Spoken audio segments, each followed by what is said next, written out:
Radical. Welcome to Flea Market Stories, documenting one man's journey into the world of flea marketing. Man, what an uneventful, hot day. It was almost similar to the previous Sunday, but the sales were lower and it seemed hotter. When I got there, I just started sweating. I just started sweating the minute I got there, and that really didn't stop. So, that kept people away. Kept people from buying a lot of stuff. And it was a shame, too, because this is the most stuff I had ever brought to the flea market. I pushed my Impala to the limit. I pushed it to the limit. I had 3 flat screen TVs. And these are not the newer types. These are some of the older ones that were heavier. 3 flat screen TVs, over 200 bits of media between DVDs, video games. I had a whole big basket of stuffed animals. I had so much stuff. So much stuff. I had magazines, comic books, anything you could possibly want. I had it. I even had grab bags full of stuff. I had one grab bag with 4 or 5 different hats in it. And it just wouldn't sell. I learned some lessons.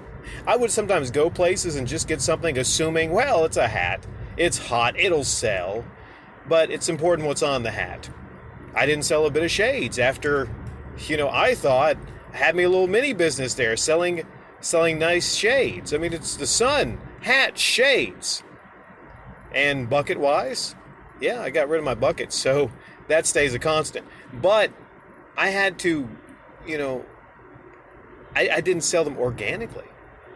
It was just a bad day. But I did sell them to other vendors.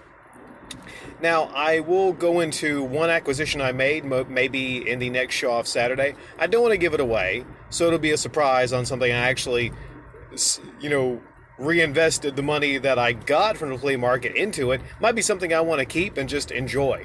But that'll be coming up on the next show-off Saturday. Here's the lesson that I learned. Well, there's a couple lessons. Cheap, unique items sell.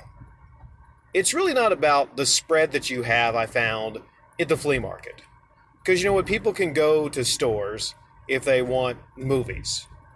They can go to these GameStop type stores if they want cheap deals, used video games. I'm not saying I don't sell them, because I do, but I think across the board, people want cheap, unique items.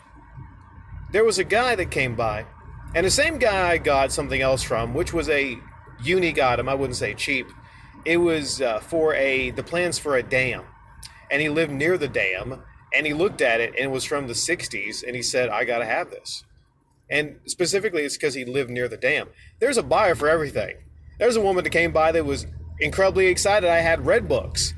She was big into the Red Book magazine. There's a buyer for everything, but those are unique situations. Now, he also bought a Judge gavel. I sold it for $1. I didn't think much about it because literally there was a guy that he had an actual store. I forget exactly how I came across and, met him. I can't remember. But we are good, not pals, but, we're good acquaintances. I talked to him a lot. And he saw that I was flea marketing. And that's when he started, and he brought me stuff to sell for him, which I sold, and I'll bring him half of the money. But then he started just bringing me stuff. And some of it, admittedly, was garbage.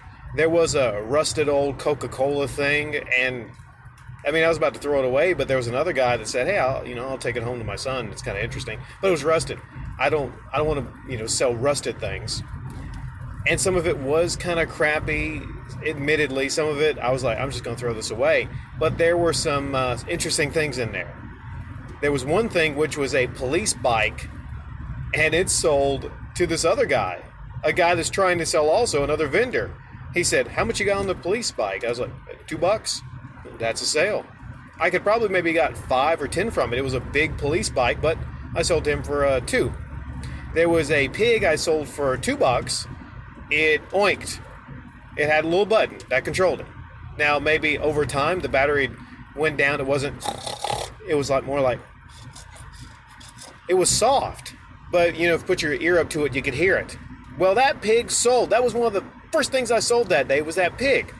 So instantly I was like, I bring this spread of all this nice stuff, and at the end of the day, people want the pigs. And there was two guns, like little pop guns, not cap guns, but one where you pull back on the trigger and it makes that popping sound. There was that one and a smaller one that I sold to this one kid for, again, $1, because the stuff was just dropped off to me. And the kid said he was very happy to get that something like that similar at the flea market would be $5. So I found myself actually maybe low selling some stuff that I was essentially given to sell and trying to charge more than, I mean, it would be good prices in a store. But one thing I also learned is, among a lot of things I learned this day, is that flea market prices are lower just because it's the flea market. People expect to get something for almost next to nothing at the flea market. And I actually use that, to my advantage, because this other guy, another vendor, again, I don't want to give that away.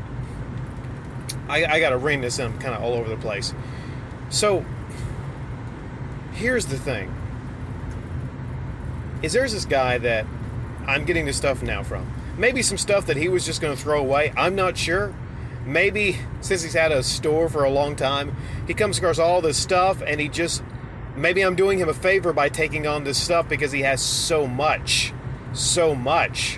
And he says to me, on these things, that's just for you. I mean, I tried to say to this guy, like, no, I'm going to pay you something. Like, no, that's for you. So essentially, I start to think, like, well, has Radical Rick become an e-beggar now because I'm accepting things and gifts? Well, would I be a beggar not electronically? I was thinking, like, okay, I don't want to do nobody dirty, and I always pay for what I get. But here's the thing, that guy, I think it was just maybe, he was getting me used to buying things from him, and maybe that was introductory. And I've done that too before for people, where I might have oh man, the rain is coming down really hard. I don't know if you can hear that. Woo! I gotta stop recording in a minute. But I lost my place. Sorry about that. Just focused on the rain here. And these silicone wiper blades, have I done a show off Saturdays on these? These are amazing. I might do one on these in the future. I'll wrap this up really quick. You can hear the rain coming down pretty bad now. So essentially, this guy I'm talking to, he tells me he has a lot of higher tier stuff that he will sell me.